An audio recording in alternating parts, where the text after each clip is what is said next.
ये पॉसिबिलिटी नहीं। 4-5 लाख लड़कों का जो है डॉक्यूमेंट वेरीफाई करना असंभव नहीं है। आपके हिसाब से कितने परसेंट सीट्स जो है वो बचा लिए जाएंगे TRE-4 के लिए, क्योंकि कहीं ना कहीं अपडेट आ रहा था कि 35% सीट्स को बचा लिए जाएंगे TRE-4 के लिए, आपके हिसाब से? इतनी सीटें बचा नहीं, इतनी सीटें अपने आप बच जाती हैं, अच्छा, अपने आप बच जाती है? अपने आप बच जाएंगी। और फिर क्या होता है कि एक ही साल में आप जब 3 बार करते हैं तो एक ही लड़का 3 बार एग्जाम देता है। पहली बार में नहीं हुआ, दूसरी बार नहीं हुआ, तीसरी बार में। तो इससे बहुत सारे नए कैंडिडेट्स को जो है हतोत्साहित होते हैं कि हमारा अब क्या होगा जब सारी सीट एक बार ही भर ली जाएगी, तो बाकी सब बच्चों का क्या होगा। एक तो आप सप्लीमेंट्री कोई रिजल्ट जारी नहीं कर रहे हैं, कोई वेटिंग लिस्ट आपके पास नहीं है, तो ऐसे में बहुत सारी जो सीटें खाली रह जाती हैं, फिर वो क्या होगा। तो उसके लिए फिर आप अगली वैकेंसी निकाल जाते हैं। तो एक नंबर आधे नंबर से जो बच्चे पीछे रह जाते हैं, उन बच्चों को अगर शामिल कर लिया जाए तो निश्चित रूप से जो है अनावश्यक एक जो है एग्जाम का बोझ बढ़ाने की आवश्यकता नहीं होगी। देखिए, सरकार की, शिक्षा विभाग की, बीपीएससी की एक नीति होती है, उसी की नीति के तहत वो काम करते हैं। तो उनकी नीति में कुछ अपना शामिल होगा, इसलिए वो नहीं कर रहे हैं। तो आप खुश हैं कि नाराज हैं? देखिए, हम लोग की खुशी नाराजगी, हम लोग चाहते हैं कि वही चीजें हो जो छात्रों के हित में हो। जब फॉर्म भरा गया था तो उस समय भी ऐसी कोई बात नहीं कही गई थी कि 1 कैंडिडेट 1 रिजल्ट होना चाहिए। ये तो सारे विद्यार्थियों की और बहुत सारे टीचरों की सबकी मांग थी।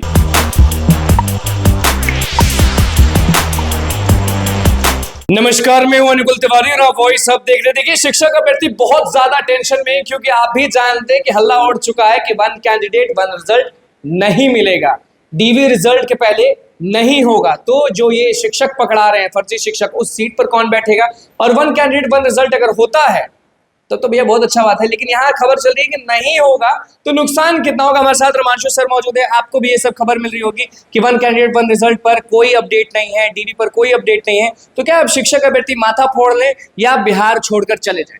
नहीं, देखिए, जब फॉर्म भरा गया था तो उस समय भी ऐसी कोई बात नहीं कही गई थी कि 1 कैंडिडेट 1 रिजल्ट होना चाहिए। ये तो सारे विद्यार्थियों की और बहुत सारे टीचरों की सबकी मांग थी कि अगर इस तरह का होता है तो उससे बच्चों को बहुत लाभ मिलेगा और जो सीटें खाली रह जाती हैं वो खाली नहीं रहेगी। तो ये कोई सरकार की तरफ से या शिक्षा विभाग की तरफ से या बीपीएससी की तरफ से कोई नई अनाउंसमेंट था, बल्कि हम सब लोग की मांग थी कि 1 कैंडिडेट 1 रिजल्ट। तो मांग को नहीं माना जा रहा है, मतलब कि ये मांग को लेकर प्रोटेस्ट भी हुआ, आंदोलन हुआ, सब चीज हुआ, लेकिन उसके बाद भी विभाग, आयोग और जो भी सरकार में लोग बैठे वो नहीं मानने को तैयार। देखिए, सरकार की, शिक्षा विभाग की, बीपीएससी की एक नीति होती है, उसी की नीति के तहत वो काम करते हैं। तो उनकी नीति में कुछ अपना शामिल होगा, इसलिए वो नहीं कर रहे हैं। तो आप खुश हैं कि नाराज हैं? देखिए, हम लोग की खुशी नाराजगी, हम लोग चाहते हैं कि वही चीजें हो जो छात्रों के हित में हो, और छात्रों के जो हित में होगा निश्चित रूप से कहीं ना कहीं उनके परिवार और समाज और बिहार के हित में भी है कि अगर 1 कैंडिडेट 1 रिजल्ट होता है तो उसका लाभ सबको मिलेगा। ये बहुत अच्छा हो जाता तो सीट्स फुल अप हो जाते हैं। हाँ, होने से सबसे बड़ा बेनिफिट क्या है कि जो एक तो आप सप्लीमेंट्री कोई रिजल्ट जारी नहीं कर रहे हैं, कोई वेटिंग लिस्ट आपके पास नहीं है, तो ऐसे में बहुत सारी जो सीटें खाली रह जाती हैं, फिर वो क्या होगा। तो उसके लिए फिर आप अगली वैकेंसी निकाल जाते हैं। तो एक नंबर आधे नंबर से जो बच्चे पीछे रह जाते हैं, उन बच्चों को अगर शामिल कर लिया जाए तो निश्चित रूप से जो है अनावश्यक एक जो है एग्जाम का बोझ बढ़ाने की आवश्यकता नहीं होगी। अच्छा, वरना हो क्या रहा है ना कि देख रहे हैं कि साल भर के अंदर ही 3-3 एग्जाम हो गए। भारत में कोई भी ऐसा बोर्ड, कोई भी ऐसी संस्था नहीं जो साल भर में एक ही प्रकार के एग्जाम 3 बार करा ले। तो ये अच्छी बात है कि नहीं, ये बहुत अच्छी बात नहीं है। जिस तरह से वैकेंसीज भरी गई, एक ही बार में सब भर दी गई, इससे होता क्या है कि देखिए, जो लड़के अभी बीएड कर रहे होंगे, फिर उनका फ्यूचर क्या होगा। और फिर क्या होता है कि एक ही साल में आप जब 3 बार करते हैं तो एक ही लड़का 3 बार एग्जाम देता है। पहली बार में नहीं हुआ, दूसरी बार नहीं हुआ, तीसरी बार में। तो इससे बहुत सारे नए कैंडिडेट्स को जो है हतोत्साहित होते हैं कि हमारा अब क्या होगा जब सारी सीट एक बार ही भर ली जाएगी, तो बाकी सब बच्चों का क्या होगा। और फिर उससे क्या होता है कि बहुत अच्छे कैंडिडेट मिलने की संभावना होती है।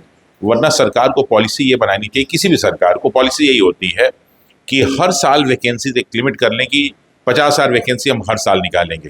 तो जो वैकेंसी आप एक साल में एक के साथ 4 लाख 5 लाख भर दे रहे हैं दिखाने के लिए, वो बेहतर होगा कि हर साल बच्चे तैयारी करेंगे, हर साल बच्चे आएंगे और एक रिदम बना रहेगा जो सबके लिए लाभ। आपने बोला दिखाने के, हाँ, दिखाने के इसलिए कि एक ही बच्चे का 3-3 जगह 4-4 जगह रिजल्ट हो रहा है, एक ही बच्चा जो है 3-3 बार 4-4 बार एग्जाम दे रहा है और फिर भी सीटें खाली रह जा रही हैं।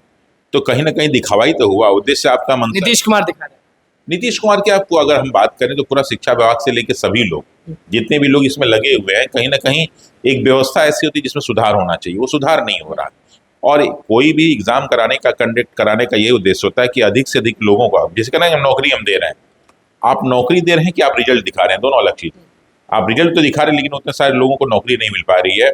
और फिर अगली बार जोड़ दे रहे हैं कि इतने लाख लोगों को हमने फिर नौकरी दी, तो वो भी आपने हर बार जो है रिजल्ट घोषित किया, उतने लोग को नौकरी नहीं दी। ये दिखावा कहीं ना कहीं एक दिखावा माना जा सकता है। बहुत फर्जी शिक्षक पकड़ा रहे हैं, न्यूज़पेपर से लेकर हर जगह आप देख रहे होंगे कि रेडी रहिएगा क्योंकि सैलरी भी वापस लिया जाएगा।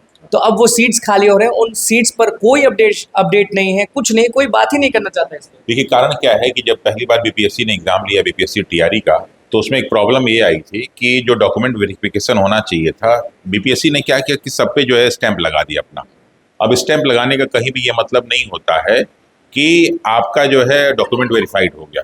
तो ऐसे कंडीशन में शिक्षा विभाग की जिम्मेदारी है कि उस डॉक्यूमेंट को बढ़िया से वेरीफाई करें, और ऐसे में जरूरी है कि शिक्षा से संबंधित जितने भी अन्य संस्थान है वो प्रॉपर ढंग से चेक करें कि जो बच्चों का डॉक्यूमेंट्स वो सही है कि नहीं।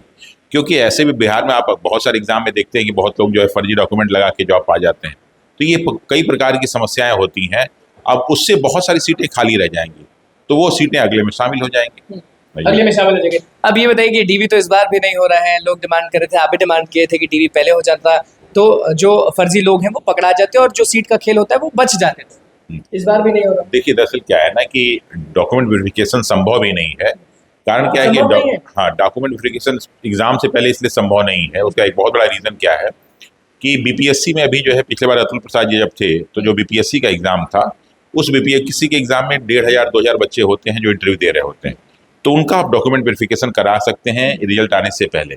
लेकिन यहाँ पे क्या है कि 4 लाख 5 लाख कैंडिडेट्स हैं, तो 4 लाख 5 लाख कैंडिडेट्स का डॉक्यूमेंट वेरिफिकेशन करा लेना एग्जाम के पहले। तो ये डिमांड बेवकूफी है, ये शिक्षक नहीं, ये प्रैक्टिकल नहीं है। डॉक्यूमेंट वेरिफिकेशन आप पहले करा लें। देखिए डॉक्यूमेंट वेरिफिकेशन नॉर्मली सभी एग्जाम में बाद में ही होता है, लेकिन बच्चों की मांग और सबकी मांग यानी कि ईमानदारी से कीजिए, पहले संभव नहीं होता, पहले कोई नियम भी नहीं है।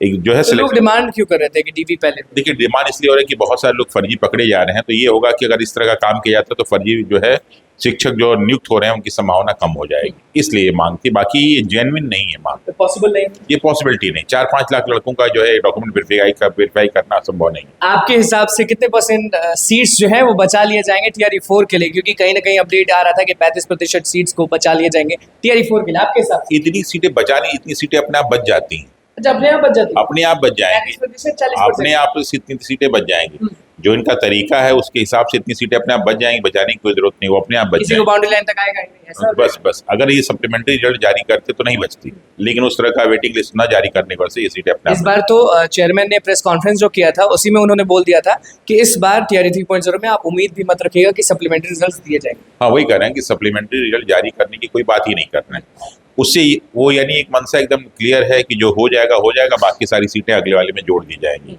तो ये कहीं ना कहीं इस बात को क्लियर करने का एक तरीका। उदास हो गए हैं लोग, 1 कैंडिडेट 1 रिजल्ट पर नहीं हो रहा है तो फिर से वही फर्जीवाड़ा, फिर से वही चीज, तो शिक्षक अभ्यर्थी झेलें कब तक?